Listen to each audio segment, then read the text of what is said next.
What's going on, everybody? Welcome back to another Raw recap from July 26, 1993. This time we are rolling right through it. Let's get right into it. Raw starts off with the return of Doink in a backstage promo telling Randy Savage not to interfere in his business like last time. If you don't remember, it was during a match where Doink brought out another Doink to switch places with him during a match, but Savage grabbed the imposter Doink and didn't allow them to cheat. So our first match, we have a good matchup on paper with Bret Hart taking on Bam Bam Bigelow with Luna Vachon, and also Bret Hart's parents are seen in the crowd, Stu and Helen. After a failed distraction by Luna, Bret climbs to the top and lands a move on Bigelow but ends up hurting his knee/leg. Both guys had a good back and forth match. Bret Hart tries to get a comeback going by hitting a clothesline from the second rope and then a sleeper that Bam Bam eventually escapes from. Then Bret looks to apply the sharpshooter, but then Jerry Lawler is seen approaching his parents up on the balcony seating of the building. This distracts Bret Hart and allows Bigelow to take control. Lawler keeps insulting the parents while the match continues. Some good heel work, but damn, this was tough to listen to because he kept asking them questions, and because they are elderly people, they weren't really responding clearly, so it made it even worse. The match ends. The match ends with Bret Hart getting counted out to go find Jerry Lawler up in the stands, and that's pretty much it. Mr. Hughes out again for a squash match where he picks up the win with a sidewalk slam, according to Vince. But it was a sidewalk slam, so I can't really shit on Vince this time that much. It actually looked more like a choke slam, but what do I know? Vince is the be all end all in professional wrestling. There was a set of black flowers seen on the outside, and Mr. Hughes goes to knock it down. Of course, still in his rivalry with The Undertaker. It makes little sense that they're showing clues for Taker showing up, but we just saw him like 3 weeks ago. But anyways, moving on, we have the Smoking Guns taking on some jobbers, including Dwayne Gill. He and his partner sell the crap hilariously out of the Smoking Guns shooting pistols in the air, fake pistols, but it was funny to see that. They hit one of the best looking tag moves for the win.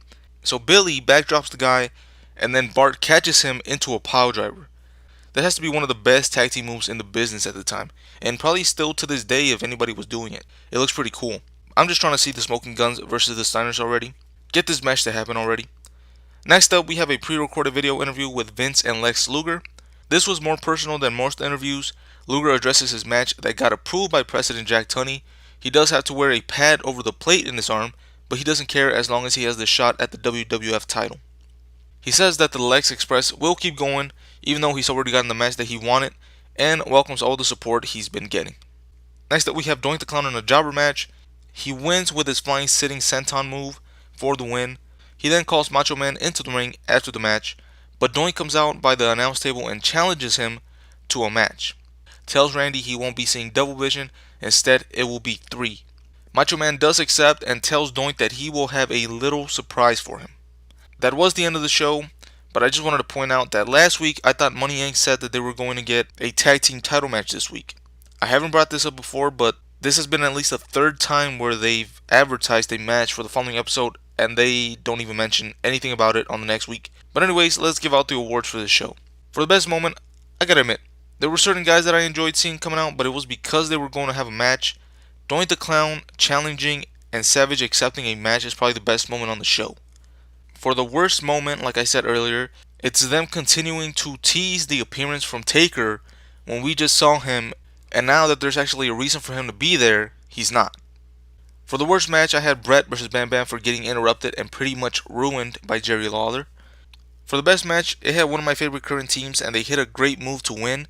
The best match is going to be Smoking Guns versus the Jobbers. I know I try not to pick jobber matches, but the only other non-jobber match was that Bret and Bam Bam match. So, yeah. For the wackest performer, I had Jerry the King Lawler. He was able to get me uninterested in a Bret Hart and Bam Bam Bigelow match with his awful and forced jokes. And finally, the standout performer, I didn't see much from anyone on the show. I'm going to give this to two separate talents, Doink for his promo work and the Smoking Guns for their in-ring work.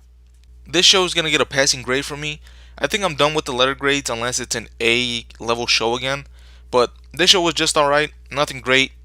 Everything did have a reason to be on this episode, so that's good enough to add another tally to the good Raws. And with that being said, I'm out. I'll catch you guys next time.